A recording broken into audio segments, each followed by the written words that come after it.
3 up, 2 across, tap that play button 3 times, and walk through the archway into Dialogue Alley.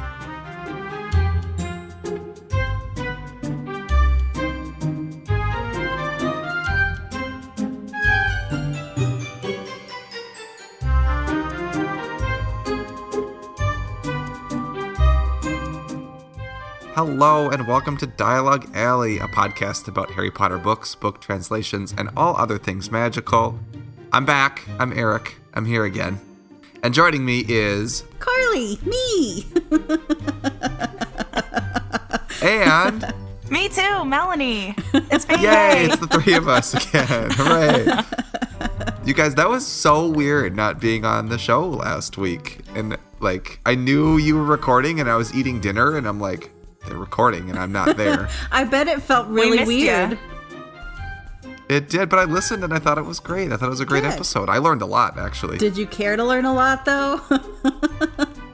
I did, because you know what? Honestly, Johnny made a really good point when he said that, we are all collectors. We have collector brain, right? So I can definitely appreciate if you collect Funko Pops, which I do not, absolutely do not, and never will. If you do, you have something in common with me, because I have this absurdly ridiculous collection of books in my basement, and so do you ladies, and so do other people listening. But I know that other people listening have other collections too, whether they be Harry Potter or other things. So yeah. I can definitely agree with that statement that he made. Yeah. If nothing else, it's nice to point real. People in the direction of resources for Funko Pops, even though you're not a collector of them. Oh, of course, because especially... I did not realize how many fake Funko Pops there are. It is so bad. I don't want people buying fake stuff. Yeah, it is so bad. It's not good. It's not good. Very, very it's not good, ungood. And it's so bad. But something that is good is this podcast. And if this is your first time joining us, I should have backpedaled a little bit, but I'm going to do it now. The 3 of us are Harry Potter book translation collectors. We collect Harry Potter books in all sorts of different languages, such as... Japanese. Oh, good one. Greenlandic. Oh, good one. I was going to say Serbian. Oh, that's a good one, too. I couldn't stop saying Serbian all good, 3 They're episodes all ago. good. They're all good. And this is episode 18 of season 3 of our show. So if this is your first time, welcome. If it's not your first time, welcome back. We're glad you're here. And we're going to have some fun this episode, especially because Melanie and I get to talk about our trips to Orlando and Universal Studios. Yes, and I'll listen with excitement. Woo! Yes, you will, Carly. You will listen with excitement. We've all been there quite a bit, and it's so much fun. I can't wait to hear about y'all's trips.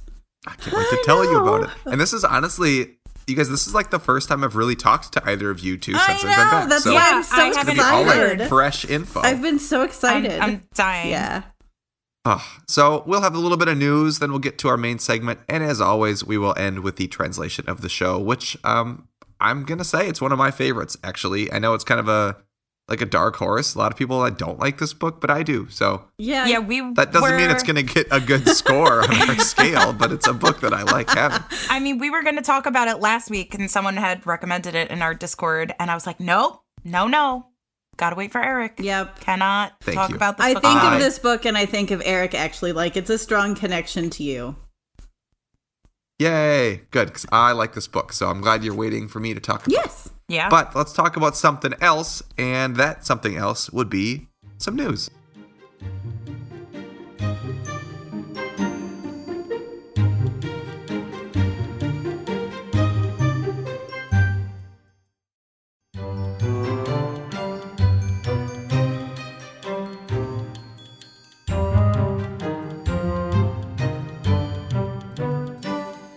Great segue, by the way. So it's almost Hogwarts Legacy time. What do we think about that? I mean, from our recording, if you did the pre-order, it's next week. We're getting the game next week. We're gonna play the game next week.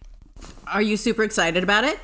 I mean, to put it lightly, a friend of mine asked if I was gonna take off of work to play the game during the day, considering that's I have a track record of doing that. When the Animal Crossing major update, the last update that came out, which was a year ago, I took a personal day. I took a personal day so I could stay home and play Animal Crossing all day. So I mean, the fact that I'm not doing that for this game, is zero reflection on how I feel about it, because I'm so excited. I can't wait to spend so much time playing. I can't wait to design my character. I can't wait to have my house. I was actually going to ask if you were going to take a personal day, but you already answered that. So that's... I wish I could. Alon was just telling me that he was watching, like, someone got, like, early access to the game. I know a lot of people have. Yeah. Peter has gotten to play the game, and there's, someone did, like, a spoiler-free leak of their opinion on the game, and one of the things that they did say was that once you pick your house, you won't have access to the other houses. So that's like a bit of a bummer that there's no way that you could see them, but I guess you'll be able to see them on, like, YouTube. Other people are going to post, like, yeah, exactly. Like, if I were to play the game and I would probably get Slytherin or something like that, I would definitely show you guys. Yeah, I mean, I told Alon my the two big things that I have with this game, because he wants to play it, and I have zero problem with him playing it, me watching it. However, I get to design the character, like our avatar, and we have to be a Hufflepuff. That's it. Do you get that to? Is all. Do we know if it's? Oh, go ahead. I was Carly. just gonna ask. No, go ahead. Is it? You have to be sorted just like in the books, or? No, I imagine that would make people really angry. Honestly, like That I think. probably Yeah, would, I was yeah. curious how they were going to handle there will that. be a sorting. I think there will be a sorting, but you'll get to choose your house for sure. Okay. Do we know if it's like Animal Crossing where you're tied to one save file per game, or do you think you could have multiple save files? Because if you could have multiple, that's super easy, because you could just be multiple. I guess all that's four like houses. that's like a switch. That's like a switch question. If all you isn't it? want to see is and explore is like the common room, like you're probably going to be able to do that fairly early on in the game. So if you want to just like create a like Gryffindor character and putz around the tower, like, I wonder if some of the probably won't take too much of your I time. wonder if there's going to be like puzzles and things throughout that are different per house that you're in. Oh, I'm sure. Yeah. And so that would be fun. Like, Yes. I would play it for the house specific content throughout, if there is any. I don't know. I haven't watched anything about it. I've just heard everyone talk about it. I've seen pictures and I've read about it, but I haven't watched anything, so I don't really know. But I would be curious. I would think that there almost would have to be. Yeah, there's so many side quests and things to explore and discover, and new characters to meet and come across, and problems to solve, that I think that there will definitely be some sort of house-specific ones. One of my favorite computer games from a while ago was called Fable, and it was so much fun because you could like make your character good or bad, essentially, kind of like picking your house. Oh, this you can. Yeah, and like you made your this character game. bad by like kicking chickens and things. So I kicked all the chickens, and I was really a bad guy by the end of it. It was awful, but it was so Terrible. much fun. But my quests were different between like being a. Listen to you talk, Carly. Kicking chickens, and you're like, I They love it. flew across the screen. How can that? okay. It made me Slytherin. chuckle when I needed a laugh. But point is, like, everything changed depending on I had different access to different things. It was just really different between being good guy, bad guy, and kind of the moderate guy. So I played all three because it was just very different. And I have to say, I enjoyed being the bad guy. I think it fits. But back to Hogwarts Legacy, I can't wait to like hear you guys' review of it. I'm very excited. Well, I'm not going to play it. I have no way to I play it. don't either, but like Melanie's going to be all about it. So I'll tell you guys about it next week when we record. tell me about it. And I'm sticking to my guns. I'm not buying a PS5 just to play this game. Yeah, I would have to buy a PS5 to play it, and I'm not going to do that. I'm going to work on getting my books out of storage, which is my little bundle of news. I think I'm going to do that in May or April, All right. somewhere in there. The weather has to be better. 20. Because I don't want to be like snowed in on the way with like a U-Haul full of books. Yeah, that'd be bad news. Yeah, I know. But I think that's going to be what happens in like May or April. Because I'm going to plan on moving into my friend's house end of April. So and I've got a place to put them then. Like, I don't want to, and I also don't want to move them to have to remove them. You know what I mean? Get them all here, leave them in their boxes. And I just know that I'm going to put them up and probably cry because it'll feel like home, you know? Yeah, that's how you'll know. I know. Like, I'm already just so excited about it. I've already picked out where I want to put like my recording space, and all of that. So it'll be really, really, awesome. it's a long time coming. Spring of 2023. Yep, finally. The books are returning to come Hades or high water. It's coming. Yes. Yep. So that's my little bit Any of other news? And we have more really exciting news. The MinaLima Prisoner of Azkaban thing. Like their book, not thing. Like they sent a little preview thing of it that I shared on Instagram. Erik, you shared it. Looks really, really fantabulous. Looks really purple. I'm so stoked on the about inside. Did you notice that the edge of it is teal? Yeah, that was. I think you called that. I know. I'm so excited. I hope that I hope it's not just like the end papers. Like I hope that the book is teal. Yeah. I hope they come out with a cover reveal and it's like this dark gold color, and then there's like words at the bottom that just say "Sorry, Melanie." Gotcha. Here, listen. I'd be honored if my name was anywhere near one of their books. That's well, you met them, so maybe your body was near their body. I'm pretty sure I hugged them. I have pictures with them. They're very, very nice. They're so funny, and they're brilliant and humble and wonderful. So anything that they're associated with is just as wonderful. Well, I have fallen more and more in love with their books as they come out, just being honest, because they're so different. I love the Jim Kay ones, but they're so wonderfully different in all the right ways. So I can't wait to see what they do here with Azkaban. Neither can I. Well, I mean, like I told you, I'm reading it with my daughter. We're almost. How is that going? What chapter are we on? We're on the Mirror of Erised chapter, but it's so fun. It's so fun to just read through. Yeah.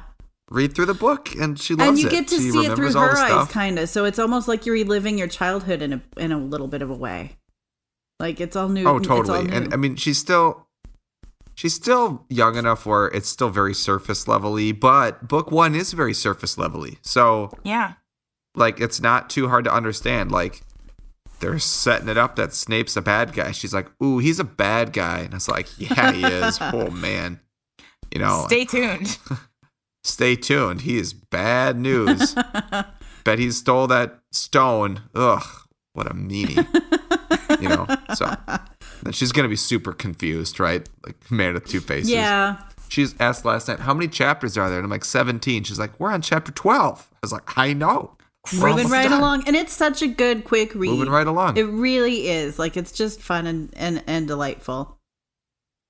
It is. So now I'm, going back to probably having to buy another copy of the second one so we can flip through. Because it does, honestly, like the book is like thicker than when we started. Yeah, it really does show wear pretty easily. But they had them at my Costco this morning when I was there. I did look. I always look for all the Harry Potter books when I'm at places like that. And they had US ones, of course, at Costco. So there you go. Yeah.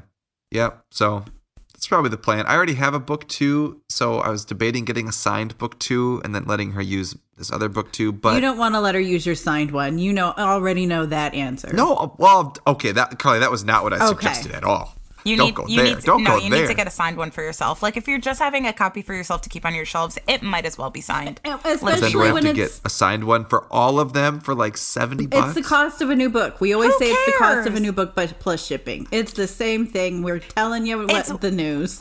That's the deal. I know, but then you see them at Costco year. for like $15, and you're But they're not signed. $15. You're paying the extra for the I signature know. and the shipping from the UK. It's the Bloomsbury edition. It is coming straight from their offices. Really, Erik? Yeah, but what if the I'll just send you the Scholastic link one I to the have is a website in a first minute. print, and then I gotta buy the signed one? Am I gonna let her use the first print? Because the signed one's not gonna be a first print. Oh That my God. is just a forethought The struggle problem. is real. I mean, we can find you one on eBay. Don't worry about it. I'm not worried. Like, whatever. I'll figure it out. But anyway, enough about the MinaLima. I'm looking forward to Chamber. It'll be delightful. Well, I'm looking forward to Chamber of so Secrets with my good. daughter, but I'm looking forward to Azkaban I as well. I can't wait.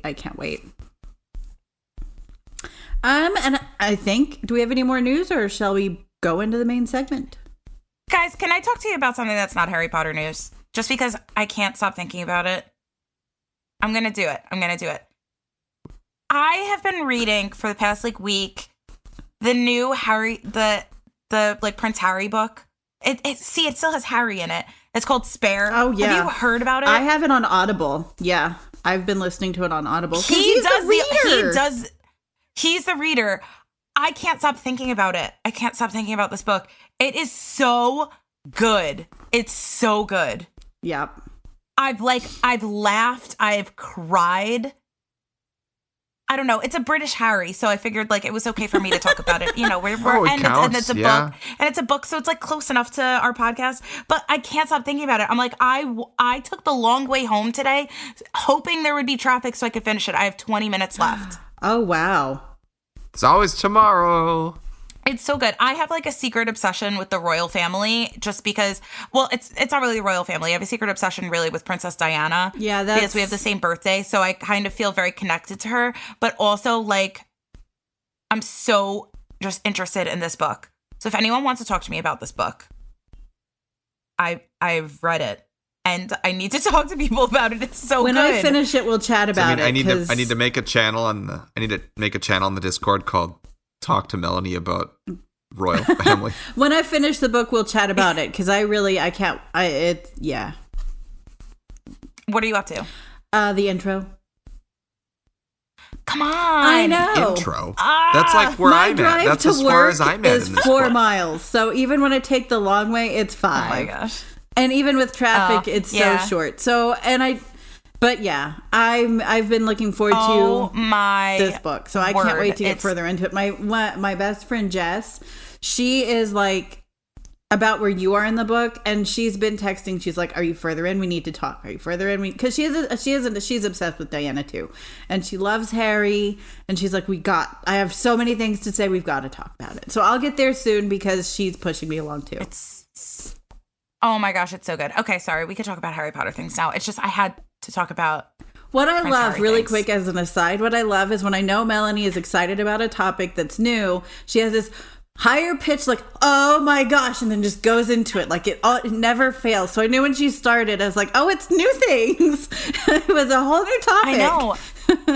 I just can't stop thinking about it. And there have been just like beautiful moments in the book, and there have just been catastrophic moments in the book, and I just want to like hug these people. That's what Jess said, and never bother them ever again. Like that's it. Oh my gosh, Jess said it was. She said very similar things. She said she just kind of wishes she could hug Harry a little bit.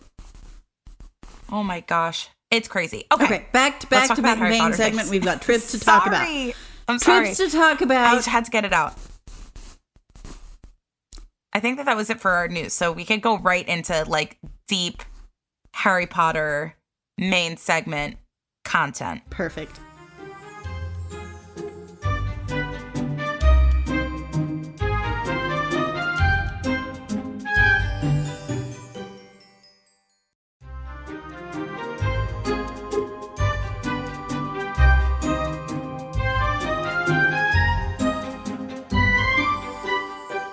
Well, 2 of us took a trip, and that trip was to Orlando. And in Orlando were a few things, but the 2 things that we're going to talk about are the Universal Studios Islands of Adventure and the Universal Studios theme park in Florida. Yeah, because that's not confusing at all, right? Like, might as well just change the name of one of them. You know, one would think, but... One would think. And they're both at the Universal Orlando Resort. So, same thing. Yeah. Yeah. I love City Walk, though. Oh, City Walk is great. I'm going to clarify and say Erik and I did not go during the same week, which was... We did not. Such a shame. My season pass ended this past week, so we had to go the week before. So that was when we went. So I went a weekend before Erik went. That was such a damper. Yes. That could have been, I mean, it was great, but it could have been really, really great. I would have loved it. I would have loved to meet Felix, who was there. I know. Like, you'll both send me the same photo. I'm so jealous. I'm so upset. I know. I'm really jealous. He was there when I was there, but he wasn't at the parks the same Right. time I was at He the was park. So doing I other missed things. out. Well, and then I was like, there's no way he's going to still be there when I'm there. There he was, still there. He So was, I he was like, so excited. Hey, I'm here. It was, Yeah. I'm so jealous. Well, I could talk a little more about that too, but Melanie, why don't you go? Because you were there first. So All right. So here's what I'm going to say. I don't know. How do you want to do this? Do you want to talk about yours, then I'll talk about mine, or should we just talk about it together? I'll talk about mine's going to be super quick because it wasn't my typical Universal or Wizarding World kind of trip. This was like the most different kind of like short and sweet trip we've ever done. We were there for a few days and we did 2 days of Universal. We did 1 day Disney. We got in and had like a half day at Universal. Typically we would like get on the train, go back and forth, do all the Wizarding World stuff, but we really wanted to we just had like a few things that we really wanted to hit. We wanted to do it when the rides were shorter. So on the first day we did Hagrid's because the line, it said 85 minutes or 90 minutes, I think. And it was only a 45-minute wait. We timed it from the end of the line to wow, that's great. End of ride. 45 minutes we waited. Yeah, it was awesome. It was the first time my husband and I were able to ride on together because last year when we went, it was just the two of us with Nora. So we had to child swap. Mm-hmm. So this time my mom came with us. She hung out with Nora, was feeding her fruit in the little owlry. So we got to ride that together, which was a lot of fun. He said, which is so true, the only problem with the Hagrid ride is that you can never ride it for the first time again. Yeah. So that's why I'm intrigued to hear Erik's experience about the ride because, I mean, I know what to expect on it because I've been on it a bunch of times at this point. So Erik, tell me about your Hag ride experience. Yeah. That's what I want to hear about first. Well, when I was there, it was cold, right? I live in Minnesota, so like it's cold here. I know what cold means. So when I say it's cold for Florida, like low 40s cold. Yeah. Which is, to me, was jeans and a t-shirt and a long sleeve zip up like I'm wearing today and a sweatshirt with a hood and a hat that covered my ears, like a winter hat. And that's what I wore for the majority of the Friday that I was at the park for the first day. So we got there super early. We had the extra hour because we stayed at the dockside, which was, super great. Had a shuttle that went right to the park. And, went super quick to Hagrid and waited maybe 15 minutes. I mean, we didn't even time it. We never stopped walking in the queue, right? So like it was essentially the length of the queue is what we waited. The first time I went, I was on the bike. My uncle was on the sidecar. My sister I think she had already been on it. Yeah, she had. She and her boyfriend had already ridden it. But it was, I don't know, it was super fun. It was cold. My face was really cold. The last time I was that cold riding a roller coaster was when I was in Disney Paris, and it was like also in the 40s. Yeah. Oh boy. And kind of rainy. And I was going on Big Thunder Mountain, and like it was like Paris cold. I couldn't even open my eyes because it was just cold. It gets to your bones. It was just wet and cold. It gets into your bones and sticks. Yeah. So there was no wetness in any of this Orlando cold. It was just cold. And ironically, like every indoor location had the air conditioning blasting, like always. Like didn't change their mind. Like just kept on pumping that cold air inside all the buildings.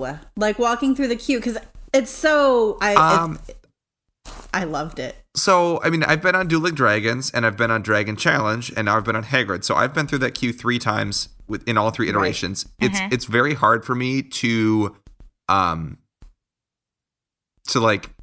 I mean, I can remember all the iterations. Right. And honestly, I think the Dueling Dragons queue was the best of all the 3. Still, I think the way they did that was incredible. Like Dragon Challenge seemed kind of haphazardly put together. The Hagrid's one, it's cool. I think the stuff they put in there is great.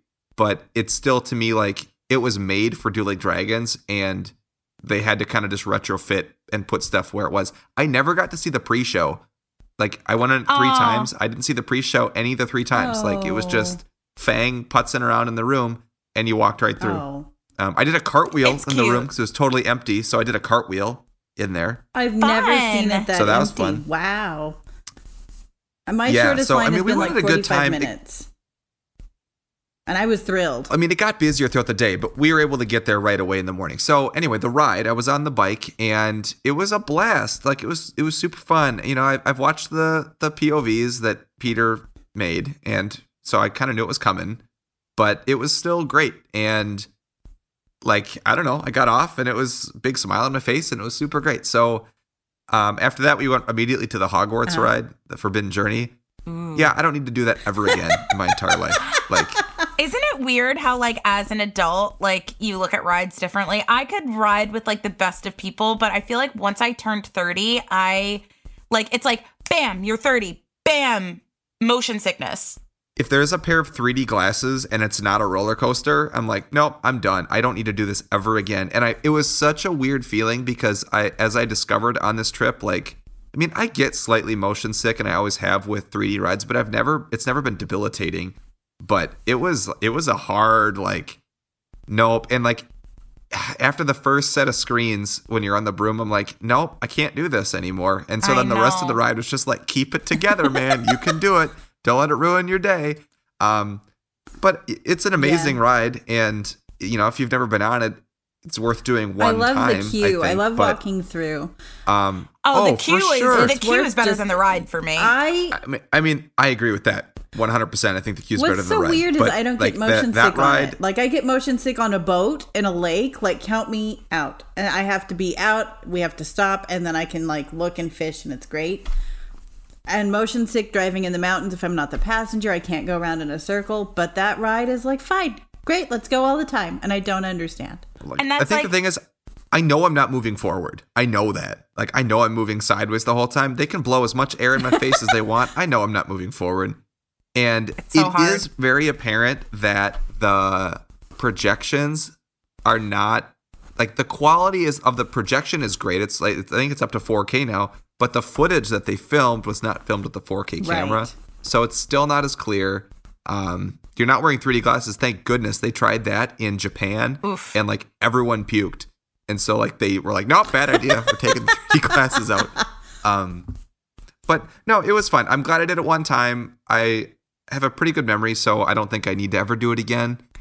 Yeah, we didn't. I mean, I probably will. I probably will with my trip. kids one time. I can do it. If I had to do one of the 3D rides, like Transformers, never again. I absolutely don't need to do that ever again. I love that one. I did not feel good. Spider-Man, I could probably do again because there's less screens, but I didn't do anything else with screens. I didn't do Despicable Me. I didn't do the Fast and the Furious, which that ride's terrible anyway. Despicable Me makes me so sick. Oh, did not go on that. It does? Nope. And then like the Kong ride is all screens too. So like, the King Kong one the King Kong one is fine. It's just not worth, like, it's always about like a 60-minute wait. Unless it's like 30 minutes or less, like, I'm not going to wait for it. Right. And that was kind of our attitude too. But yeah, so I don't know. What else do you want to know about my Wizarding World? Did you go to Green Dots? Your Wizarding World Day. Oh, yeah. I mean, we did all of it. I only took the Hogwarts Express twice, and both of the times were from Hogsmeade to Diagon Alley. Oh, no. Well, I'm okay with that. Like, I've done that a bunch of times You've before. gone the other way, though? Oh, yeah. Okay. I've done it before. It was a consistent 15-minute wait going to Diagon Alley, and it was consistently 45 or longer going the other way. Got it.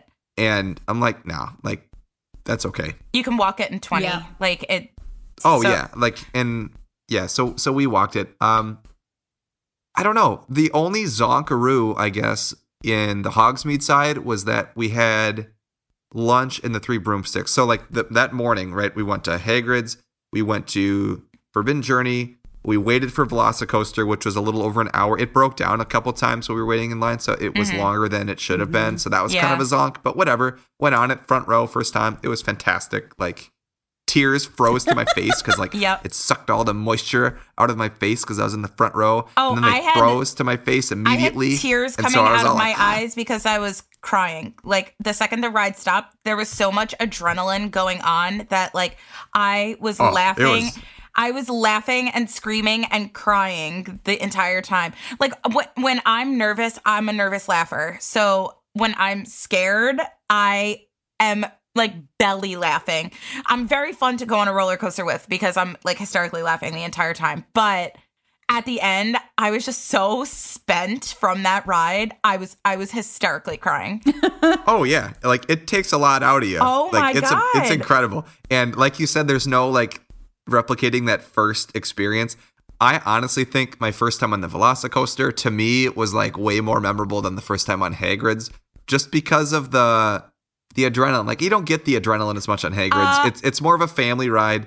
Yeah. I mean, what I will say is Velocicoaster was just as like adrenaline inducing the second time as it was the first time. Hagrid's, it's more so like the first time you go on it, yeah, you know that you go backward because of like the POVs. If you've seen them, then you know. But the drop, like that, if you're not expecting that, is so cool the first time. Oh, it's super cool. Yeah, I mean, that ride's got it all. I think that's one of the most expensive roller coasters ever made. I think it was like $300 million that they spent on that ride. Wow, it's insane.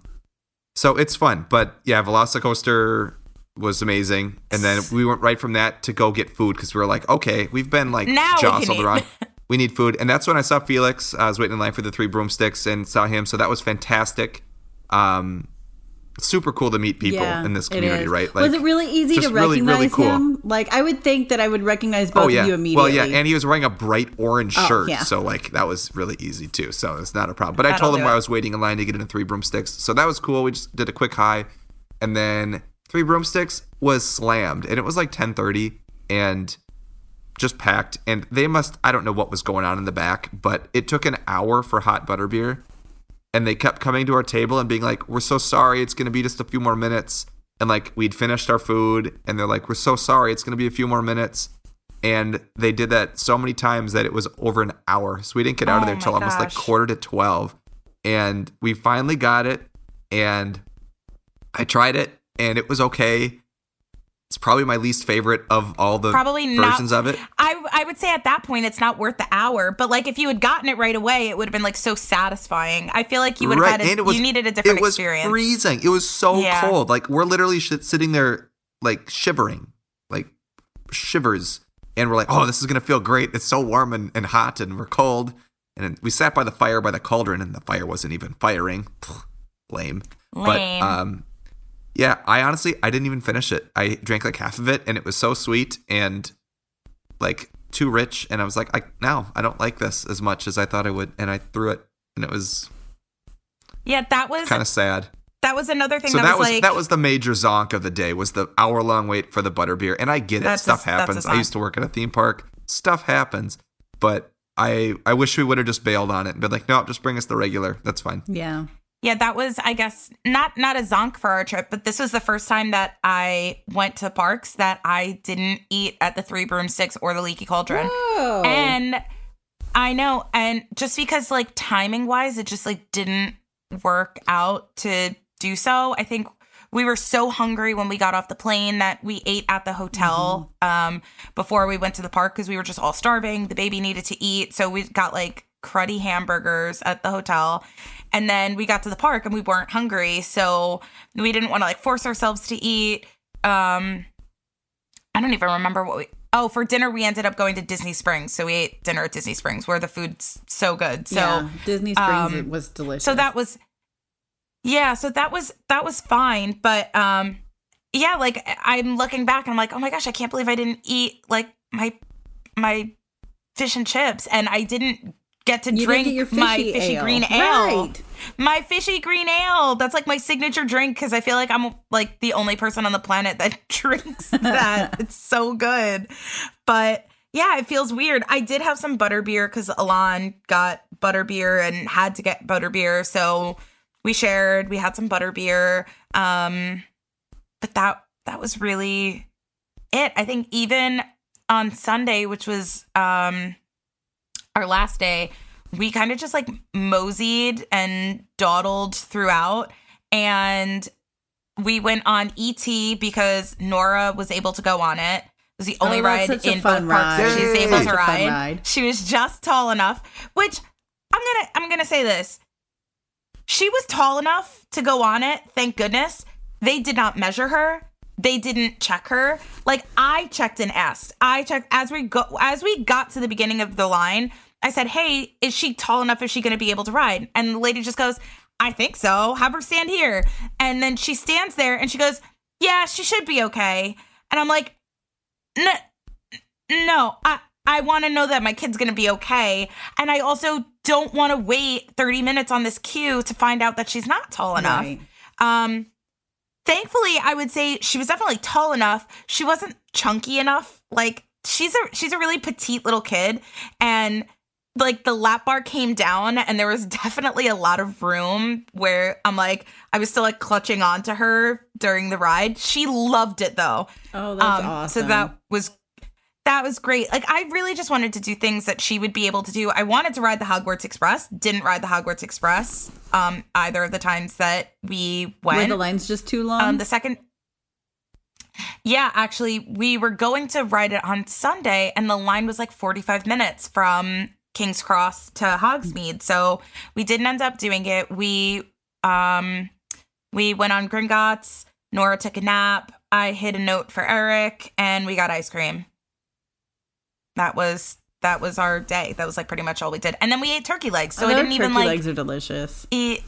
They're so good, but like didn't eat at the Leaky Cauldron. Oh, that's right. That was that was like sad. Ones. That was sad to me. I still loved, remember when Julie was there and her and Peter like did the scene from Goblet of Fire with like... Oh my God. That was at my bachelorette party. It was toward the end. Everyone was about to start leaving for the airport. Peter had to leave. And Peter had to leave early. His flight was like earlier than everyone else's. So he had to leave and we was sad. And Julie got really dramatic and she made that I forget what it was, but it was one of the very moving moments from like Goblet of Fire movie and it was hysterical. It was the my son, yeah, my boy, that's right. Yeah. When Peter was walking away, that's what she did, and she like it was just fabulous. It was well done. It was very well done. I'm pretty sure it's on my Instagram. I'm pretty sure. It's M2B2, like one of my little story highlight things. That's my bachelorette. I'm gonna have story, to find that and like sure post it because it really is hysterical. Do it. Yeah, that's on there. Yeah, that was a fun time. But yeah, I feel like overall this was a very different trip for me. It was like super laid back. Those are the best. We kind of just did the highlight things that like we really wanted to do. And no pressure to do stuff. Epcot was like our major day. Yeah, Epcot was our major day. We really wanted to do things for Nora. We really wanted to get her on like as many rides as we could get her on. I will say we went on the new Guardians of the Galaxy ride and it was dope. So good. Motion sick or not? No, I was fine. Good. Okay. I was great. Good. I was like dancing the whole time to September, and it was so good.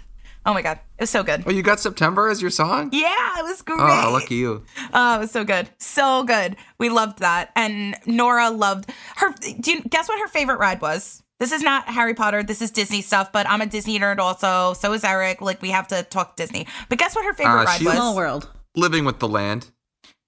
No, Living with the Land is one of my favorite rides. I love Living with the Land. I love Living with the Land. It's so good. So underrated. It's so relaxing. It smells like chlorine and like it's amazing. By the way, here's some hydroponics and we're making tomatoes. And you're like, yeah, they've been making these tomatoes for years now. And has anyone ever picked them? We don't know. We never see them picking the tomatoes. Are they even real? Maybe. Who knows? Who knows? But what I do know is real is that like green plastic boat that we're riding in. That's real. Phenomenal. Nora was going, banana, nanas. Like she loved it. We all loved it. We were talking about how relaxing it was. No, but that was not her favorite ride. Guess what her favorite ride was? Mission Space Orange Team. No, she's too little for Mission Space. I don't know. Spaceship Earth? No. I'm running out of rides. I'm going to say Small World again. The boat ride in Mexico. Oh, good job. Yes. Yeah. Tres Is it Caballeros? Coco-fied now? No. It's still OG, and it was her favorite ride. However, she kept calling it the Coco ride, which is why she loved it so much.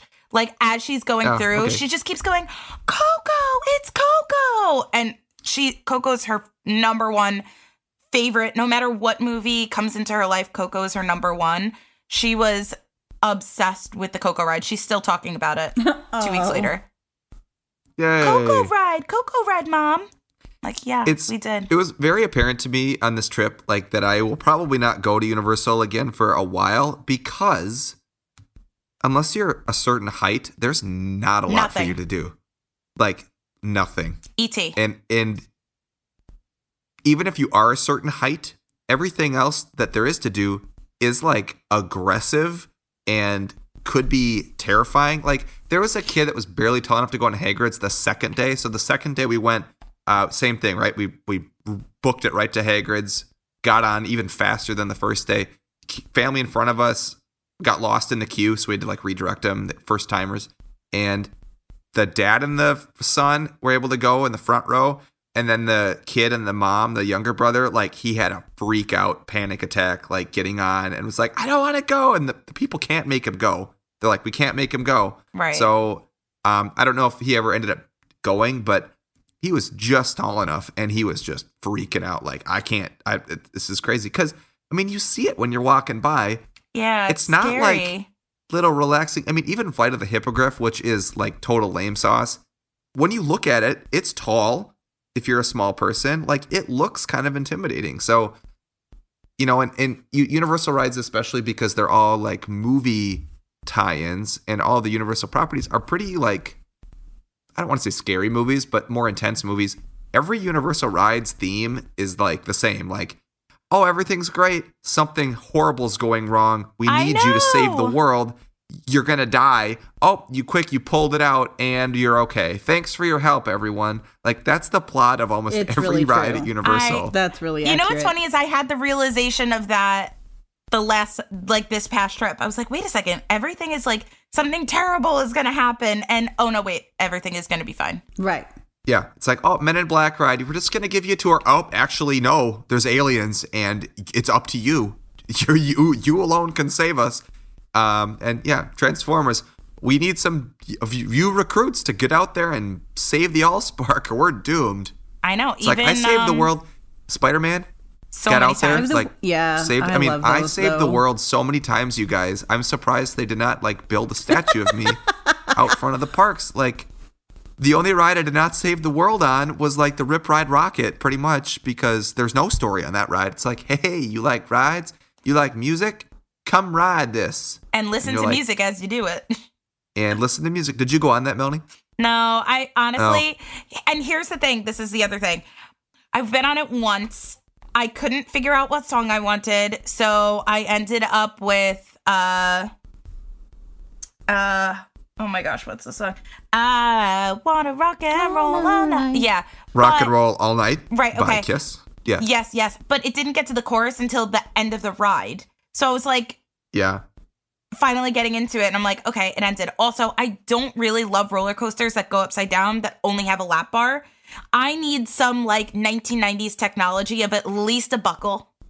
Like that is all I You're not alone for. in that. There are a lot of people in line for even Velocicoaster that were like commenting on that. That's what Velocicoaster freaks me out because Velocicoaster, it goes over your head, right? But it doesn't even go over your head. It's a lap bar. Is it It's a lap bar, but it goes over your head. Like you pull your lap bar down and there's sidebars on it. Okay, so like you get in and you have to like pull it down. Yeah. Right. Okay, that's fine. But I need some like old school technology of something snapping into something. Like that's all I really wanted. It. I had my hands up the whole time. No. And Eric? Then I did back row. I did very back row the last 3 times because I'm usually a back row roller coaster person. I like getting flipped over the top. And like that top hat, when you get flipped over in the back row, it is like the first time I went on it, I was in the last row, and that was why I was like so terrified. I'm a front row girl. I love sitting in the front row. Velocicoaster, I refused to sit in the front row because I was too scared this time. But the one part where it flips you upside down and then you stay upside down for a little bit is terrifying. However, not nearly as terrifying as right after that, you flip over, you're like, okay, I'm out of that. Thank God. And then it goes into a corkscrew so fast over the water that you're like, I'm going to die. It was the only time on a roller coaster ever, once the ride started going, I was like, oh my God, I don't have a will. Like, what happens if I fall out? Like, who's going to take care of Nora? Like, I had that thought. I was so scared going on this ride. My sister thought the same thing. Because we went, both days we were there, we went like in the morning with no line, and then it was the last ride of the night in the dark. And it was awesome in the dark. It was so great. But yeah, the first time in the dark that we went was the first time my sister had gone in the dark and was like thinking the same thing that you were thinking. Like, what if doesn't go? I'm gonna die here. I know I'm gonna die here. I definitely thought it. But it was so fun. It was great. But it really made, like, that ride makes, like, Hulk. I can't do the Hulk anymore. It's too many inversions, and I get squished in my chair, and I get little sparklies in my eyes, and I almost black out, and that's not okay. I don't want to feel like that. I love the Hulk. I love and the that's a shame because I ride. used to love that ride. And I'll probably do it once again the next time. Like, I know, like, 3D motion rides. Nope, like, totally not even gonna try. Hulk, I'll do it once. Rip Ride Rocket's getting really rough and bumpy. Like, I went on that ride like 10 years ago. I did pick a new song this time. New secret song, 707, Know Your Enemy, Rage Against the Machine. I think my uncle picked Vogue by Madonna, sort of my sister. I was like coaching him up, like you got to hold the logo down for 10 seconds, and then you take it off, and then your keypad comes up, and they're like, what? And I'm like, yeah, you got to do it anyway. But yeah, that was super fun. I guess really last thing about the Harry Potter stuff, I mean, it was crowded. I get kind of peeved by, like, after you get into like Diagon Alley, everyone stands there and doesn't move and is standing with their phone trying to get a video of the dragon breathing fire. And I'm like, people, let's clear a path. I'm trying to get through because I want to go on the ride. Now everyone's just standing there, and it's so bizarre. Everyone stands there with their phone in the air with, like, there's no warning. You're just waiting. Mm-hmm. So they're all just kind of standing there, and it's super awkward. Like, it's not just like one or two; it's like 100 people standing there just waiting, and they're just like in the middle of the path. Like, get out of my way! I'm trying to walk. I went in a few shops. I'm not a huge Harry Potter merch person. Oh yeah, did I you like buy a good anything? Piece of merch. I did. I bought the book. I found the book that I wanted with the exclusive seal. I posted that on my Instagram page.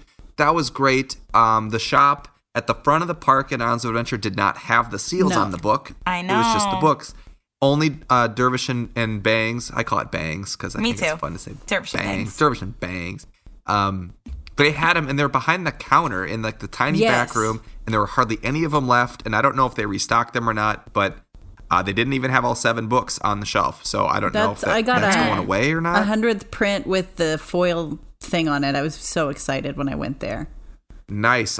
Mine was 117th print, first edition, y'all. First edition book, 117th printing. That's just incredible. So take that, eBayers. What do you think of Ollivander's? I love Ollivander's One Shop. It is one of my favorite places. Didn't go in this time. Like, it was packed. Whoa. It was packed. Like, you guys, it was on Celebration weekend too, so there were tons of people there. Oh, that's right. Yeah. I saw the cosplays on TikTok and stuff. I think. He always dresses. He has wonderful cosplays. I always forget his name, but Diego. He's Diego, the guy that goes exactly. Snape. He's just delightful. He's delightful. Yeah. He's a great gotta be Diego. Snape, like Boggart Snape. He's great. He's great in everything he does, and he's just delightful. I bet he was. I'm pretty sure he was there. I saw a lot of his TikToks. Yeah, I saw a few people, like, walk by that I recognized from Instagram, and I was like, oh, I follow you on Instagram. But it was like, honestly, you guys, like, by the time Saturday hit, it was packed. Yeah. Like, it got really crowded. So didn't go on a ton of stuff Saturday, just kind of walked around, enjoyed the sights, waited a long time. I mean, like, I would have rather waited, which I did, like, almost 2 hours for Velocicoaster on Saturday for my last ride than, like, go on Transformers again and feel ill or single ride something else. It was so busy that single rider was closed on a lot of things. So, like, I love the Mummy, but I was only able to go twice on Friday. Single rider was closed. We did break down on Spider-Man, which was great because then we got the yellow ticket, which you can't use on a ton of rides, but you can use it on Escape from Gringotts. So we used that our second day to go a second time on Gringotts, which was great because my sister had never gone on it not in the single rider line. So we did that on Friday. Fun. And we're like, wait, we have to go through the queue so you can see the queue is one of my favorite parts. Pre-show, because like the single rider line's hilarious because you're in this like hallway and you're like, ooh, it's fancy, and then all of a sudden it's like, we're underground. How'd we get here?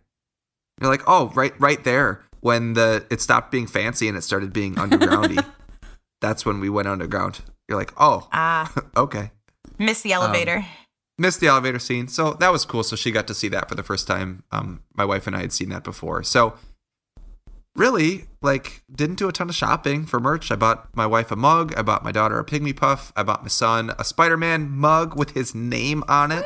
It was a Nico mug. Nuh-uh.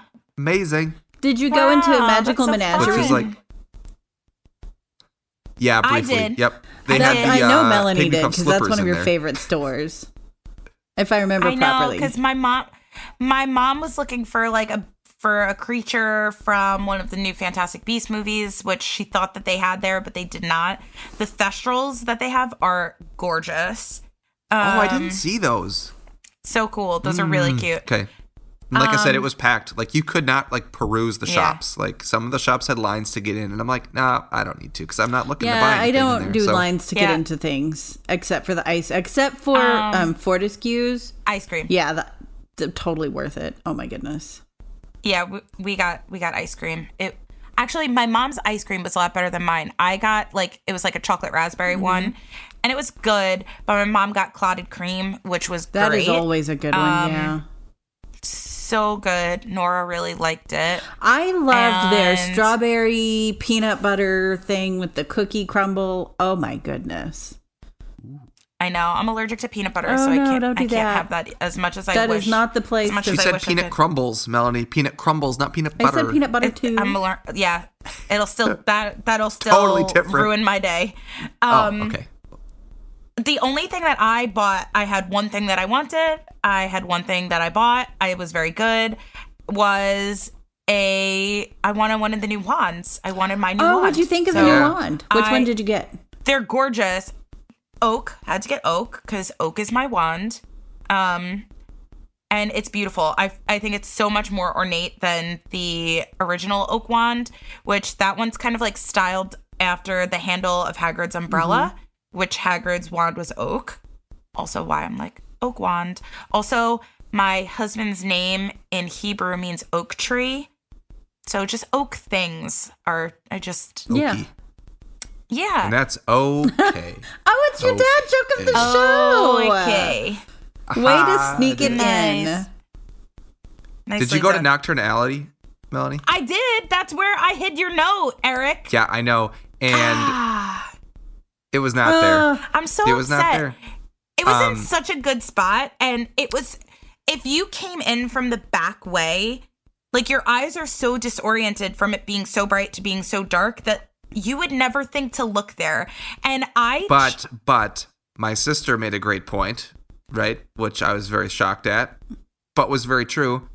She's like, Eric, at nighttime, they probably just blast the lights in this place so they can clean it. It's probably so bright in here. And I'm like, oh. I kind of assumed that little staircase was just like decoration and that thing was like locked. Because I hit it, there was like a staircase and there was this locked gate in front of it and I hit it. You have to like reach through the gate behind in a little window thing. So like the only way you would see that is if you went down that staircase somehow. Yeah. And it's also very likely that someone else could have reached through there and found it.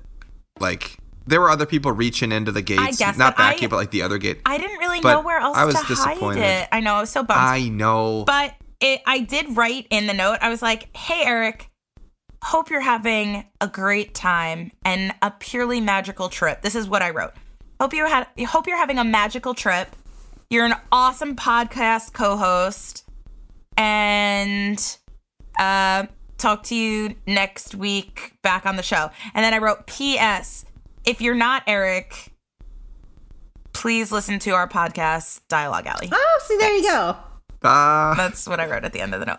Oh, so I hope we have a new listener. And if you're listening and you found my note, please let me know. that would be We'll really give you like fun. a prize. Please. Honestly, if you reach out and you're listening because you found Eric's note, I'll give you some sort of prize. I've got like a pile of books here that I'd be more than happy. That sounds like a great plan. Yep, email us, DM. Yes, I was disappointed it wasn't there, but next time under a rock, in a garden, in a planter.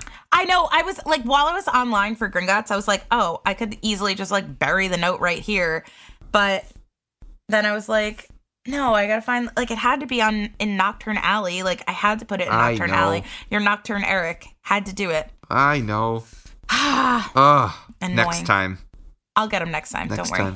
We'll get it next time. Or maybe just be able to meet up and you know what? time. Because it was so cold, you guys, I brought the prototype shirt and I didn't even wear it. Because it was so cold. That's true. Had I worn it, it would have been the base layer of my I know, you wouldn't 3 even layers seen it. I was wearing. Like, I wasn't even going to wear it. So that's okay. I am subbing on Tom's Harry Potter trivia team tomorrow, and I'm going to wear it tomorrow to Harry Potter Good luck. Trivia. Excellent. Which is, again, that super hard book trivia, and it's where that guy always wins. And but you're wearing the podcast shirt, win. so... We want to win. We want to win. We don't want to get second. We want to get first. We want to win. Yeah. Well, you need to take some Felix. Good luck. But I'm just a sub. I'm not a regular on the team. This is Tom's team, not my team. But I think we have a good team. If it's the same group that was there last time, you need some Felix Felicis before you play him. Maybe. Either that or let me know get Harrison to fly down and sub in on Tom's team along. And then with the three of you guys, I'm sure you beat him. Oh, yeah, we should do that too. I'm sure. It'd be a shoo-in. Probably. But yeah, you guys, it was super fun. I'm so glad I went to the parks. Unfortunately, like, they closed super early because of this rock festival that was there, which was okay, right? I mean, like, we were wiped by the end of the day. It's not like the same as a Disney day. I mean, it kind of is, but like getting up the second morning was so rough for me at like 6 because typically I go to California when I go to Disneyland. So, you know, it's a 2-hour time difference the other way in California. Yeah. So when I wake up at like 6, it's like I'm sleeping to 8 and I've struck gold. But in Florida, it's like I'm getting up at 6, which is really like getting up at 5, which is an hour earlier than I get up normally after like staying up till 11, and I'm like exhausted. So, man, like I was so chipper that first day, like going down the moving walkway, like, we're going to the parks. And then the next day I'm like, oh my gosh, I have to go again. I don't know if I can honestly, do it. we went so easy the first day but our feet were like still killing us by the end of the night. We were so tired. And then we had to get up early to go to Epcot. And Epcot, we did everything. We were destroyed afterward. We were so exhausted. And like my mom has like a bad knee, a bad back. And my dad has neuropathy from this whole mishigas of stuff that he's like going through. But my dad got a scooter and he can walk with a cane now, but only really short distances. But at one point, like my mom's back was like really killing her. So he let her go on the scooter and then he's trying to walk around. I was like, between them and the baby and Alon, I was like, it's like Tweedledee and Tweedledum. Like at one point, Alon was like, hey, I ran into a friend of mine and we're going to go get drinks in Germany. I'm like, have a great time. And he was gone for an hour. And I was like, you need to meet me in Italy right now. I can't do it anymore. Every 5 seconds, my mom's like, ooh, I think I want this shirt. Ooh, let's eat this. Ooh. And I'm like, I just want to find a magnet in every country and I want to get on the Frozen ride. Which we didn't make it on the Frozen ride. It was the one ride we didn't make it on. The one ride that I wanted Nora to get on because it was a 2-hour wait. And by the time we finally got there, it ended up closing. Oh. Zonk. I was very upset. I can tell. But we were, oh my gosh, we were so wiped. And then we wanted to get like an early start at Universal the next day, but we were so tired. We're like, you know what? We're going to sleep in we'll get there when we get there and be on our merry way. And that's what we did. And we were very thankful that that's what happened. Yeah.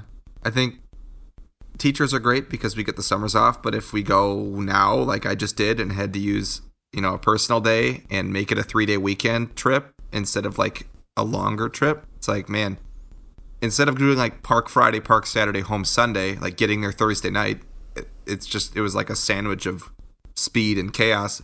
It would have been great to have like a park day, an off day, a park day, then go home. Like that would have been great. Yeah, but that's what we're talking about for it was go, next go, year. go. Mm-hmm. We're thinking like maybe we'll go like next year during my February break, which unfortunately like prices will probably be higher and flights are going to be more expensive. But the thing is then we could do like a 5-day trip and space it out a little bit more so we're not spent from it. And you get to enjoy more things because you're not just aggravated by the end of it. Right. You guys, I had the most fun sitting in this like really, it's I don't know, it's not a secret path, right? But like in the cartoon land, Toon Lagoon, you can like walk down by the big lagoon in the middle and just watch people on the Popeye raft ride getting just absolutely thrashed by this waterfall. And it was like 52 degrees, so it was freezing. And so these crazy people were going on this ride. And I mean, you could tell like there were all these people like getting in line, like, you guys, it's so cold. I can't believe we're doing this. This is going to be hilarious. It's funny. And like they're getting wet with the waterfall. And they're like, ha ha ha. And then like they turn the corner after like getting soaked.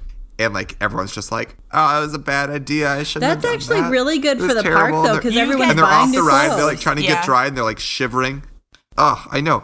So you get soaked but it was on that ride wildly entertaining watching people just get drenched on that ride for like I think we sat there for almost an hour because that was post Transformers and like Transformers was in the other park, you guys. So like we did Transformers and we walked over there and I was like, we just have to sit down for a while. Oh, we went on E.T. and then we sat down. Which, how good is E.T.?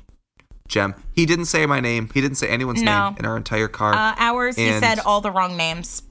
And they'll just tell you at the end. We got zero names. They'll say, "Oh, E.T. like is getting a little old." Like they'll say something cute like that. I'm like, "Oh, that would have been cute if he said Nora, but he didn't." That would have been cute, but it also would have been like a lot better to not staff 3 people at the give him your name station.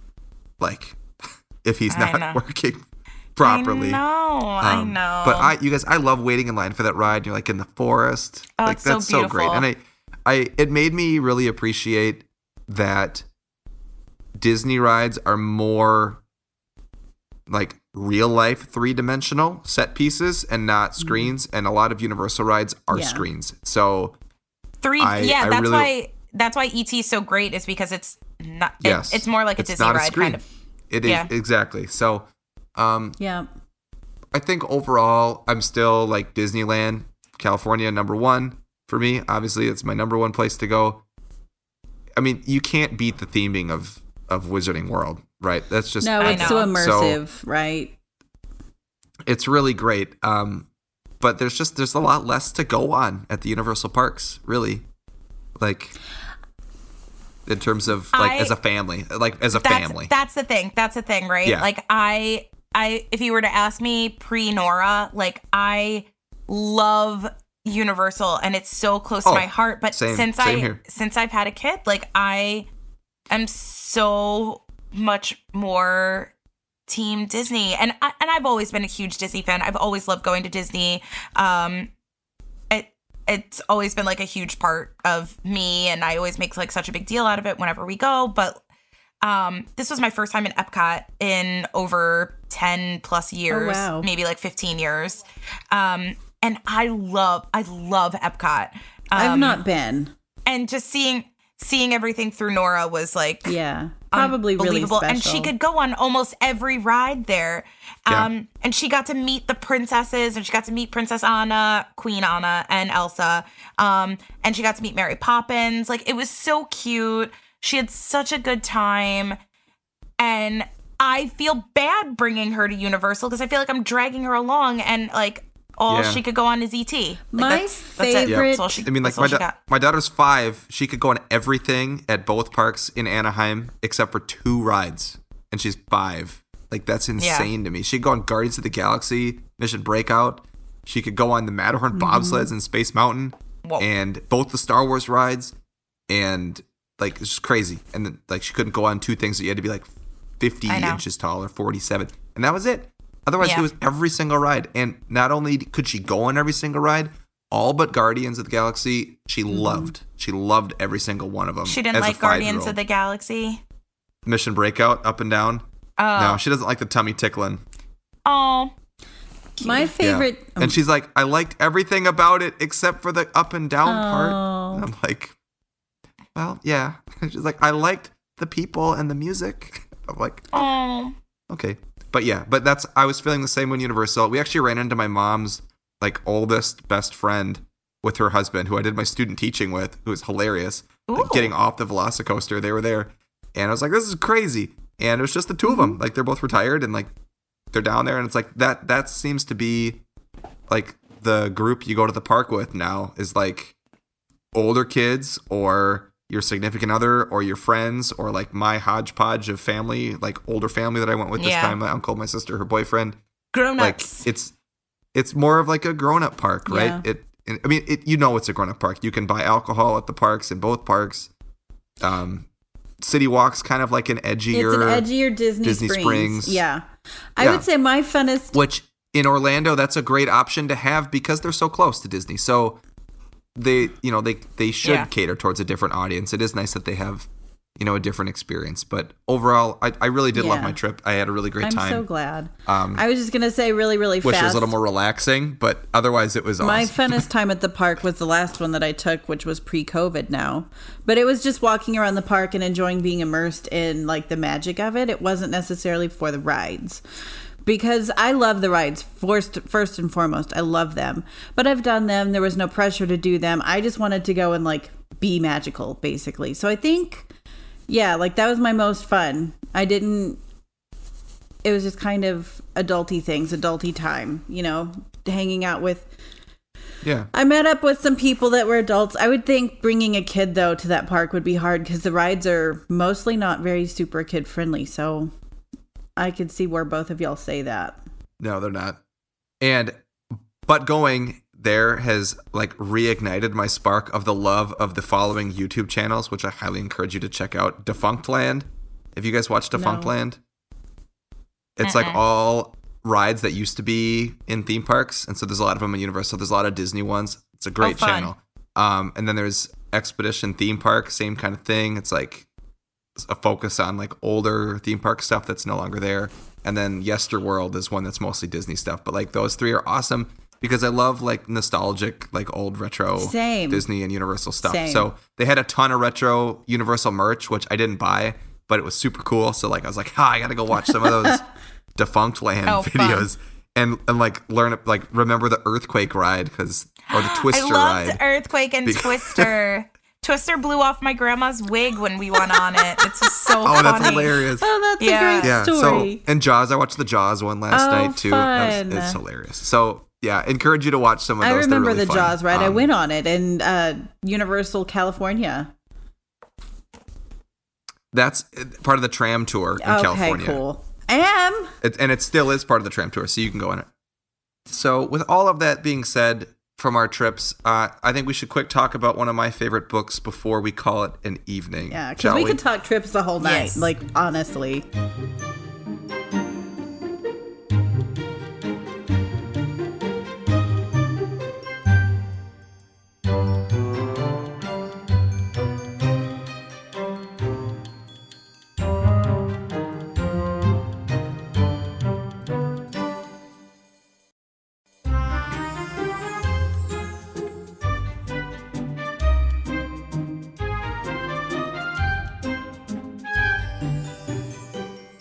And knowing us, we'll probably be talking about this book for like another crazy amount of time because this is, one of Erik's favorites. I wouldn't say that this is like my favorite, but there is one thing about this book, like its X factor is mine. It's in storage, phenomenal. But I'm pretending. Our translation of the show this evening is Khmer. One of my favorite. Let's hear it for Cambodia, y'all. Oh my gosh! I can't wait to rate this cool. one. Actually, like this will be great. Yeah, it's gonna be. It's so cool. This is gonna be a really fun one. So the publisher of the Khmer translation is Cambodia Daily Press because this book's from Cambodia. And the translator is Un Tim. And just some stuff about this language is that it is the official and national language of Cambodia. And the vast majority of Khmer speakers, they speak Central Khmer, which is a dialect in the Central Plain where Khmer is like most heavily concentrated in Cambodia. So that's really cool. I didn't realize that there were separate dialects of Khmer. And then within Cambodia, there are different accents that exist in different remote areas of Cambodia, and they're all different varieties of like the central Khmer, which is so cool. And there are about 16 million native speakers of this language. That Nice. is really awesome. So cool. Yeah, Which, really, really a lot cool. of times, sometimes if you search by language, this is referred to as Cambodian, which would make sense because it's in Cambodia, but the language is Khmer with a K. Khmer. And it's spelled Khmer. And it's a word that lots of people say this word wrong. So you can be like a language pro now and be like, it's Khmer. Yeah, I did not know how to pronounce it until probably this podcast, if I'm being completely honest with you guys. Yay. So fun fact. So this book, some cool things about it is its rarity. And on a scale of 1 to 5, I put it at like about a 4. Or 4.5. Right? Because I would say it's getting up there. Inching dangerously close to being a 5. And I know we say like the big 6 are hard to find. That doesn't mean there aren't others. I feel like those aren't the only 6 that we could give a 5 to. So I'm going to give this one a 5 right now at February of 2023. I'm saying it's a 5. It's hard to find. Even in the country, I which know is, people that need this and can't find it. Yeah, in the country, which is what makes it a 5. Oh, yeah. Like, you guys, so I used to have like a great pipeline for Cambodian books. I know a few people of Cambodian descent that live here and have family that either still lives in Cambodia or travels to visit family in Cambodia. And on a more recent trip, like, this girl's aunt could not find them anywhere. She could find them digitally, but in stores in Phnom Penh, like, she could not find these books. She eventually did find 2, which she ended up giving to her niece. So, like, that's fine. Like, whatever. Keeping Khmer alive. But yeah, like, even like 3-4 years ago, I was in my old house, so it's more than about 3 years ago. I had a stack of these. Like, one of my friends, Soken, got like 7 of these.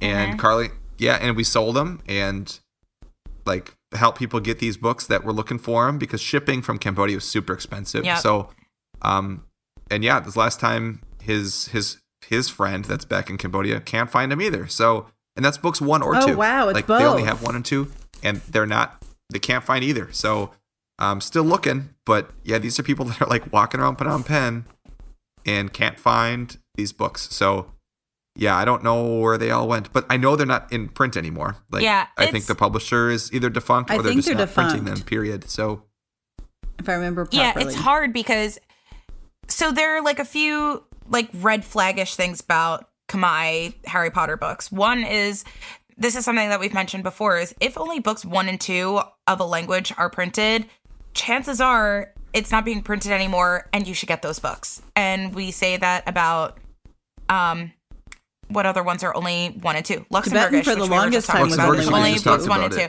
Yeah. Breton, even like Belarusian, like especially books that the first and second printing happened like over 5 years ago. Yeah, right. Like, so it's been Occitan is still in there, but they're still available Mongolian through that was the publisher. reprinting For now. Right. Breton is one. Breton is now. 1 too. Like, we don't know how long it's going to be findable. Yeah, so those are things that like make this book a bit more difficult to come by. I would say since I started collecting, this book like had its ebbs and flows. When I first started collecting it, this is one of my first translations actually, is this book. Mine too. Yep, I was right in there. So cool. I remember I got mine before Peter, and he like commented on my Instagram, was like, "Wow, how'd you get that book? It's super rare." And I'm like, "Oh, I have a friend that was in the Peace Corps and she brought it back for me," which was so cool. That makes this book so special to have. But I didn't realize how rare it was at that time. And that was at a point where it was very hard to find. Then we had that time period when Erik had like a good go with them and a lot of people were able to get them. But now we're really in a lull with them again. So this book is tough to find, which makes its value quite all over the place, valuable. Like, when I got mine, it was from Peter actually, and he was like, "Carly, this is one of the harder to find translations. It came with Galician," and he said it's going to be $40. And I was like, okay. But he made a big deal about it. Oh gosh. I honestly don't know what one would go for on the market today because I haven't seen one. I know there's a big demand for them. I know people have found some of the big six before they found this one, I believe. So that's kind of what pushes me to think we're getting up into big six, five land here is because people just aren't able to find them in their countries. Like they're not showing. Well, I'm still sticking with stick to your guns. Like I think we're getting there. It doesn't mean that like the big six books are the only five. Oh no, not at all. Not at all. Give that score to. Because it ebbs and flows, just like Bosnian, right? It was. I had a hard time finding that, and then they just reprinted them, right? Exactly. So stuff can ebb and flow. But I think something to notice about this book, and we'll get into talking about this right now. Not only is it hard to find, but it's hard to find in good condition because, like, spoiler, it's not made super great and it's ginormous. So it's so hard to transport. Like the ones I got this last go around from Cambodia with it's like saran wrap that the storekeeper put around them. Like they're brand new, but they didn't have any wrapping, so he wrapped them. And like the covers are still dented, or the corners are still dented, and there's still like a crease in the spine, and the glue isn't great on the spine of the book either. So like I know people that are condition snobs, like Mike in our Discord. Shout out to Mike who likes books in pristine conditions. Like it's kind of like the Bengali where you just have to take what you can get. Is still not going to look great. Malayalam. Right, exactly. So I felt bad, Carly, when we were selling some of these on eBay, and it was like they're brand new. The condition is brand new. That doesn't mean it's going to be like fine condition. It's going to be as good as it gets. Yeah, I remember and this is when I was selling a Bengali book 4. It was brand new from the publisher, still in publisher plastic. I unwrapped it to make sure everything was sound because it was Bengali. And I opened up the book to flip through everything, and the middle section of the pages fell out. They weren't even bound in. And I was like, "Are you kidding? They couldn't even sew the pages in. Like they went bloop." And I was like, "Huh." This is like a poor quality brand new book. I don't even know what to do. But I mean, it's bound with a zipper. So really, can you expect a lot? So what could someone expect to pay for a Khmer book? I don't know. I'm thinking in the 450, 600 range is what is the number that's in my head. Oh Seriously. My gosh. Which that's crazy because I was thinking like between probably around like 300. I think if you get the right people to bid it up, I think it could go 450 to 6, maybe even 7. Like it just depends. Now, when we throw, I guess it's what someone's willing to pay for it. This book's value is exactly what the market will bear, and that's what someone will pay, and I don't know what that is. Yeah. Well, and if you look at like eBay sold, which when Carly was selling, like when we were selling those books that I got on eBay, I think we were selling them for like 140, 150, 160 was where the auction would end up stopping. Yeah. So they would stop around 150, and that was with bids. People would bid on these, and I don't know where that bidding would end up now, right? No. So it'd be hard if someone found a copy in Cambodia and they're like, "Hey, if you want it, you got to pay me $600." I'd have a hard time paying that because there's no proof that this book is worth $600. There's no proven sale in that range. There's nothing on eBay in sold. Maybe if you put it on eBay, it could get bid up to that amount, depending on who's bidding and who needs the book. But I'd have a hard time saying like right now that it's worth that much money just because there hasn't been there's nothing to compare it against of sales. What to I would do that. if I had one in my hand to sell right now is I'd plop it on eBay for $600. I can always go less. But that's how I would gauge the market, is by how many views it got at that price range. If it's not getting a lot, I would go down. And for whatever reason, 456 is stuck in my head. You could always throw it up at 600, buy it now, start the bidding at 200. I wouldn't do an auction. I would just plop it down at 6. And then just have a best offer feature. And then see what kind of offers I was getting. Look at how much interest it was generating. If it's a lot at 600, I'd probably leave it there. It would sell. If it's not a lot, I don't know. I don't have a good gauge for this one because we don't have a market for it at this point in time. We don't have anything to say this is what it is. So it's whatever, if someone comes along and they have 600 and they don't want to. Yeah, it's kind of a mystery. They don't want to. And I know people have found these for cheaper. Like you can find them cheaper. Like all the big 6 books, if you make the right connection, you can find them either on Reddit or on a Facebook group, or you can find someone that has one that's willing to sell it to you. Part of the reason why the translation collecting is so fun is you can have the money in your pocket. There's not a book to buy. You know, even if you have friends in Cambodia, there's not a book to buy. You know, like when I was ready to buy in Greenlandic, like all of the 3 times I and was finally successful in the 3rd, there, you know, the book got sold out from underneath me twice. There wasn't a book to buy. They were so limited, such high demand. It's one of those, it's really fun. Like this is the part that makes it interesting and really, really fun for me. Right. You know what else is fun about this book, though? The tot scale. So many things. So many things about this book. Yeah, open her up. Let's take a smell. About it.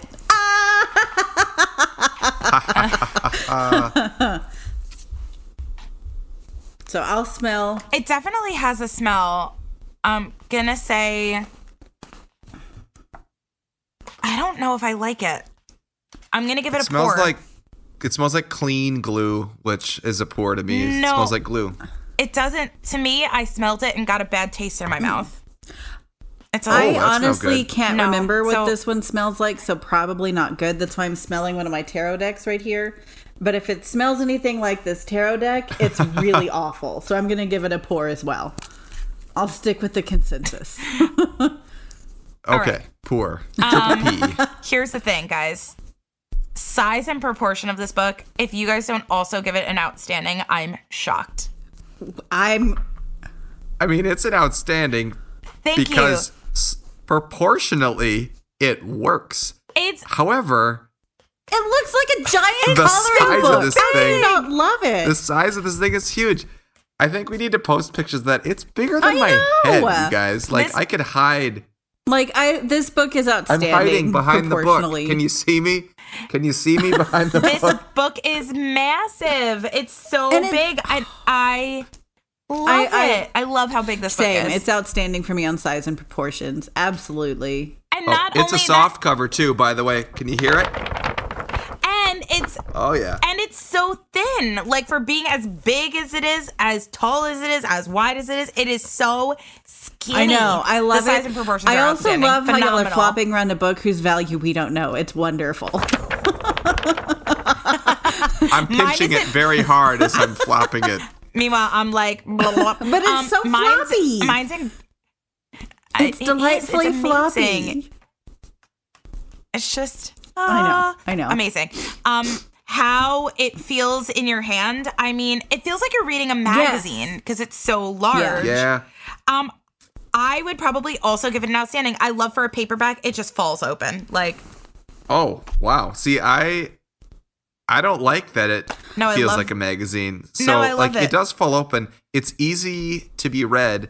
I'm just gonna give it an acceptable because I think it's fine. It's an interesting experience to try to read this thing. Love if you can read Khmer. I don't know how comfortable it would be to actually read because it's huge and it's floppy. I feel like it would and the cover is so slippery that it might just zoom right out of your hand. I feel like it's going to be one of the ones turn the page that, you know, when you're reading it, you fold over and you break the spine like that. And then I would be driven crazy. I don't know. I would outstanding. If you try to read this one-handed with a drink in your other hand, it's not going to work because it is like a magazine. There's nothing hard to keep it in your hands. It's just going to flop, and that's going to be the end of it. Guys, that's what she said. Are just on fire today. They're on fire. There have been so many. If you just joined us, we're talking about a book. Harry Potter book in Khmer from Cambodia. I'm crying. I feel like the two of you all throughout this whole episode have been saying things and I'm like, that's what she said. That's what she said. That's what she said. So I know. Funny. And you know what? It's like once that thought gets in your head, everything turns into that. And you're like, there's been so, and then, all right. Hey, we are a family friendly show here. Absolutely folks. Family friendly. I haven't had to put that E on purpose next to one of our shows since our first episode that I did. I don't think we've said anything. No. We've said nothing. But I also love how the show that haven't. kind of went a little bit wonky is the one about family parks. You know, you never know. All right, guys, back to the book. quality, Yeah. we've already touched upon a little bit. I will give it an acceptable for quality. My particular copy is gorgeous. There is not a single crack to the spine, crease to the cover. I don't know if you could see this, but there's like these tiniest And that's little, actually really like, good. Most thingy of in my them, corner. they're like dinged to all get out. This book is like a fine minus. Like it's my copy is. I want to say my copy is very too, nice. though. My copy is an exceptionally fine When you condition. rub your hand, okay, trying to keep this very clean here.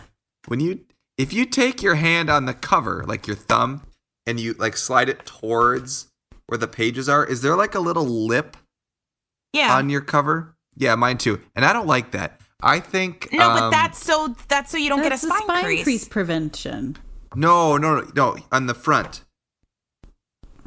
No, I just have the little one. Towards I just have the this page. one. Like it's like scratchy, like right here. I don't remember that on mine.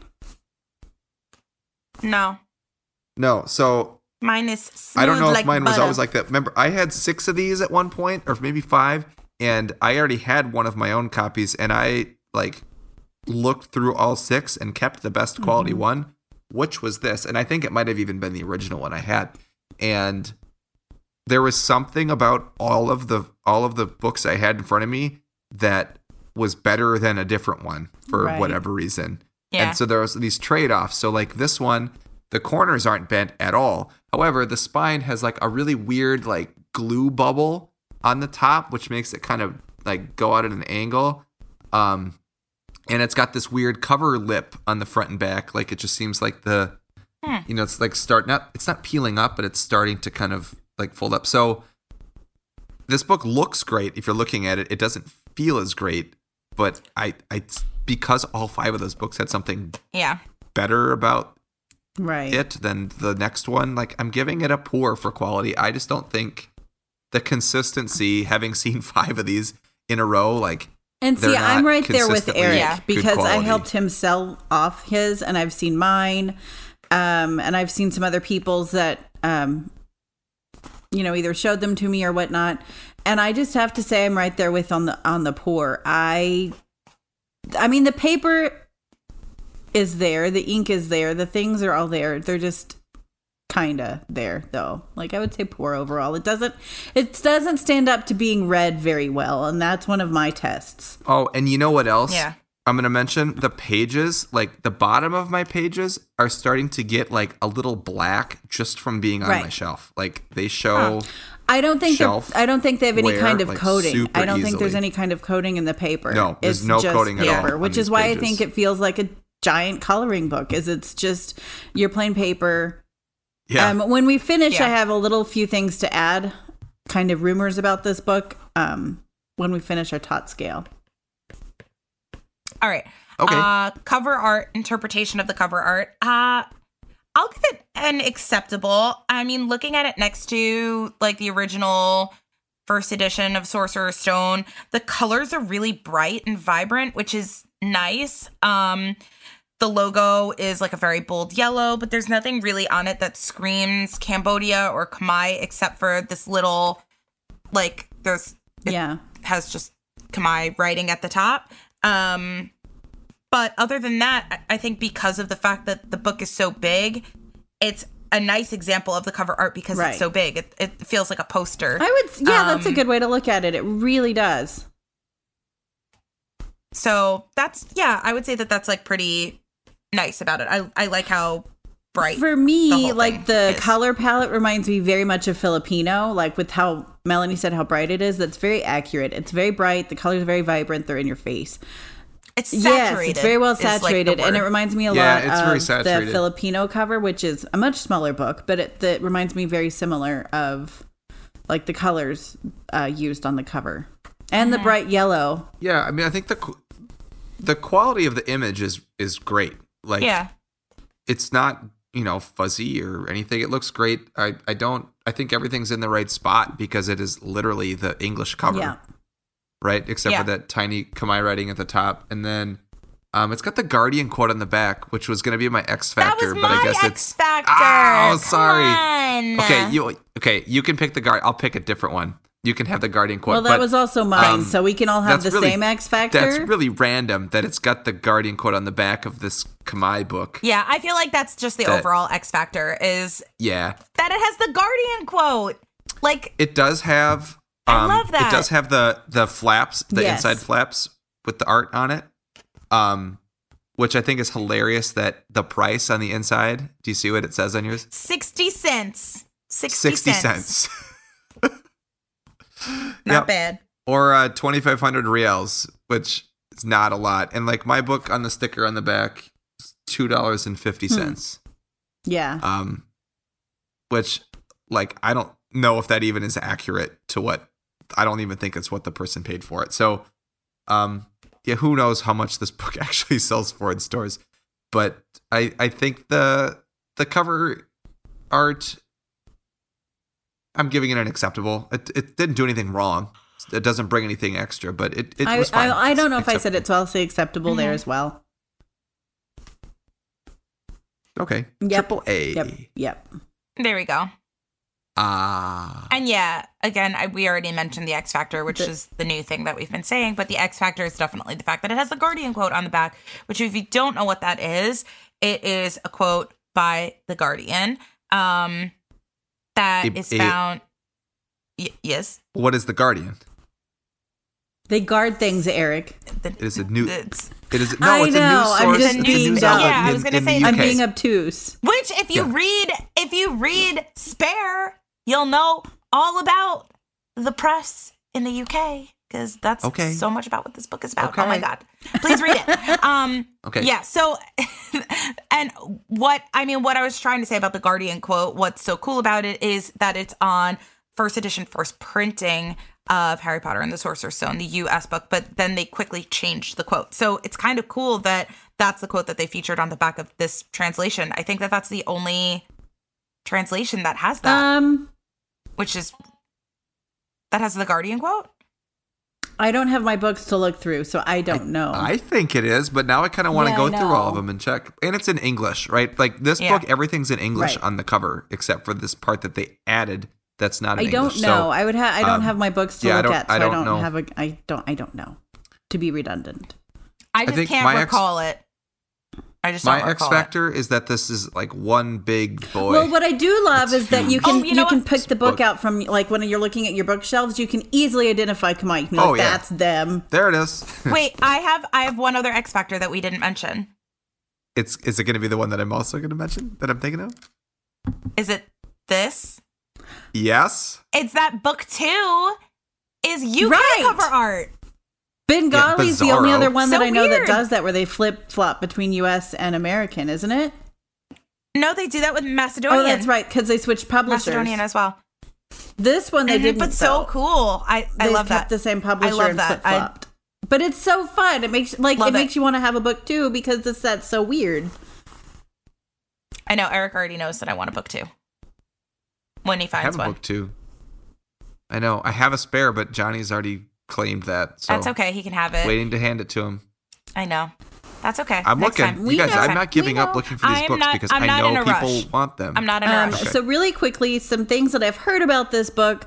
So when I first met up with Xander back in like 2015, 16, 17, somewhere in there, we were talking about Khmer, and he was going on about how there were 2 publishers for book 1, but it was immediately switched over to Cambodian press. But that it was, I can't remember who else he said, but he said he noticed the logo and he found a picture of it online. He doesn't have one, he has never seen one in person, but he found a picture of it online. So he knows it's a book that exists. He's just not seen one, and he has no clue how rare it is. So that's something to keep in mind, is that there could be potentially, I don't know how true it is, but he was talking about how he'd found it, 2 publishers for book 1. Potentially. Also, I heard from Harrison that this was funded by, I believe it was Harrison who said it was funded by a just Harry Potter fan. Yeah. Well, that's cool. So I want to say it was Harrison who told me. It could have also been Xander, because Xander talked about stuff, talked about that kind of stuff as well. But anyway, those are 2 things in the rumor mill. I don't know the veracity of them, so please remember that. I don't know how true they are, but it's something that is very interesting if there's any truth to them as well. And that's it for... Yeah, well, if you know more, yeah, please let us and know. if you know more and you're in the Discord, I can't wait to read about it. Yeah, exactly. All right. Well, Kamai, we did it. Yeah, we did. Such a cool Yeah, book. we did. Great book.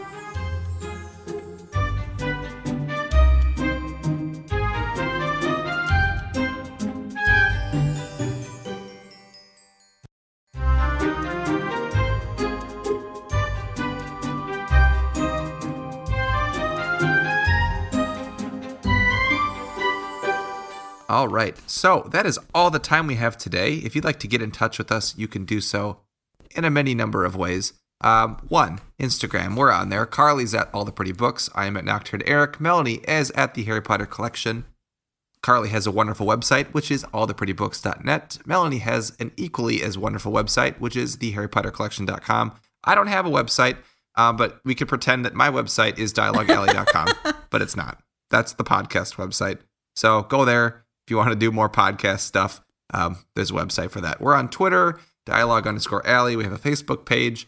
It's pretty easy to find Dialogue Alley. Yeah, it's the same thing. But Melanie has a delightful TikTok page, which is, I don't know, you can't call it a page.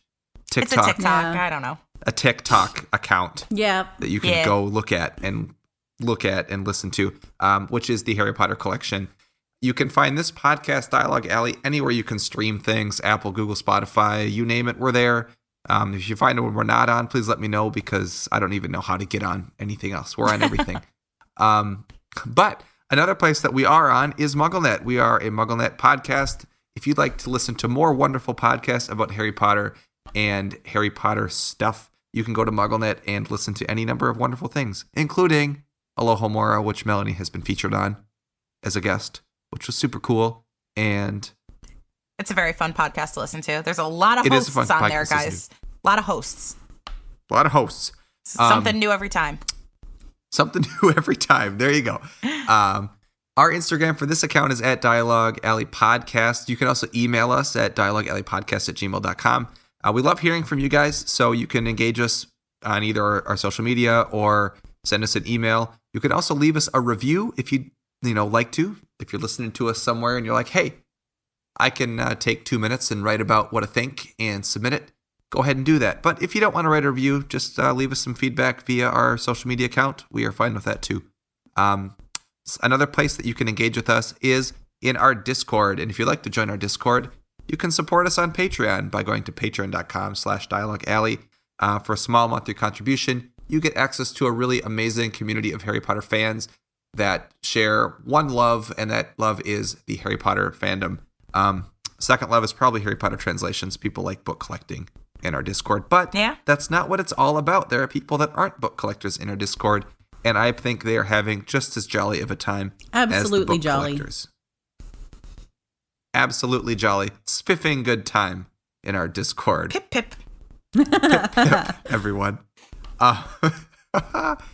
So, with all of that being said, so great to be back, everybody. It's really welcome exciting. back, Erik. We're so happy you're back. I'm excited. Yay! And I'll be back next week.